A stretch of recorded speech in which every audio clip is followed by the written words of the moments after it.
Ladies, here are 3 brutal mistakes that will make him lose all interest for you. And stick till the end because mistake number 3 is something I know you either have done before or are doing right now.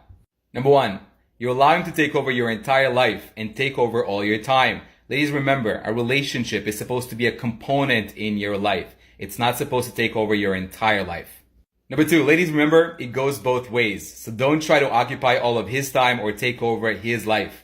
And mistake number 3, you're not willing to walk away. You will tolerate everything. Ladies, if he feels like he can't do anything wrong to the point where you'll be willing and able to leave him, he will completely lose interest in you. During the 1980s and 1990s, many married couples upheld their commitment to stay together through financial ups and downs, life's challenges, illness, and good health. But can the same be said for couples in contemporary society? The clear answer, unfortunately, is no. In 2024, marriage is a bad deal for men. And it does not make sense for men to get married in 2024. Now, this statement is simply a fact. It is just a fact. So, 50% of marriages end in divorce. Okay? And trad cons will come in and say these are made up stats. They're not, but let's just say they are. So let's cut it in half. Let's go down to 25%.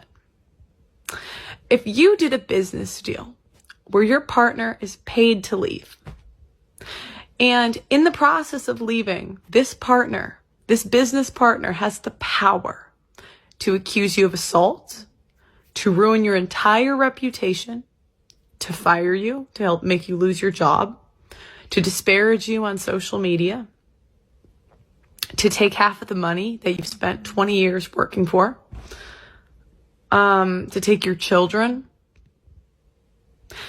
Even if it was a 25% chance, you would think, I don't know if I want to sign that deal.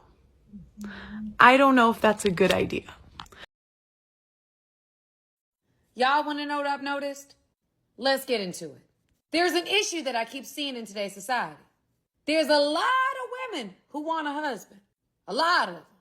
But not enough women who want to be a wife. And family, there is a difference. There are some women that think they are qualified to be somebody's wife because they look good and they think that they are good in the bedroom. And while those two things may be important, being a wife requires way more than just that. There's a responsibility to become a good wife. There are character qualities you must have. A desire to be an asset and not a liability. An understanding and a sacrifice that it comes to being a team. An understanding and a consciousness of how you represent yourself and how you represent your team, your family.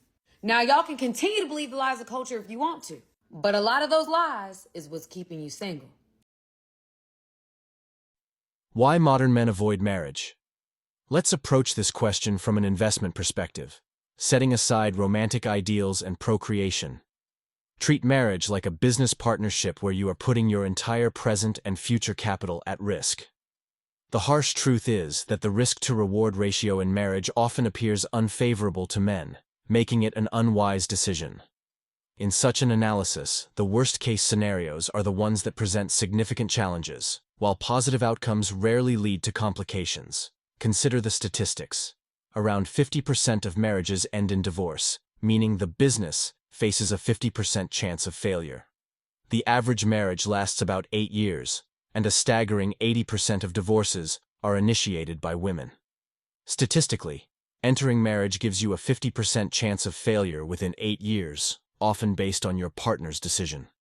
Moreover, it's widely known that men fare worse in divorce settlements. Regardless of your contributions to the marriage, your partner typically walks away with the majority of the assets. Hold on a second. So a man A man goes and gets down on one knee after spending thousands of pounds on a ring, after they're making a public declaration, after spending most weddings average about £20,000, and you're going to say he doesn't recover.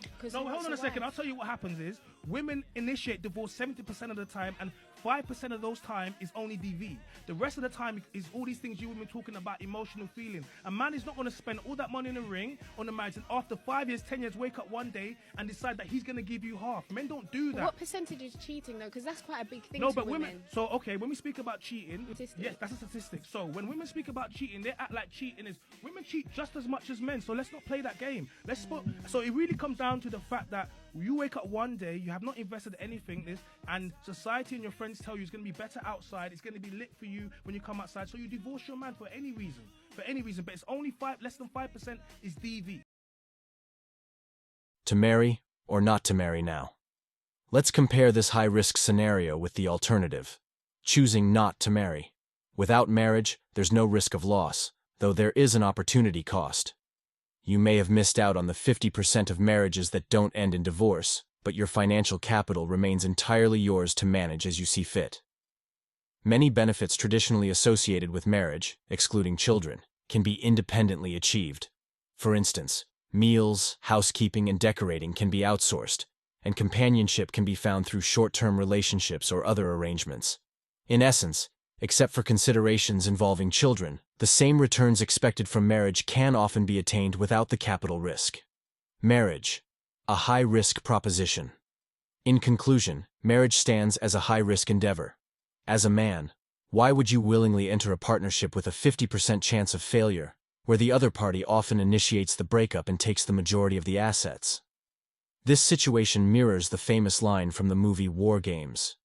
The only winning move is not to play.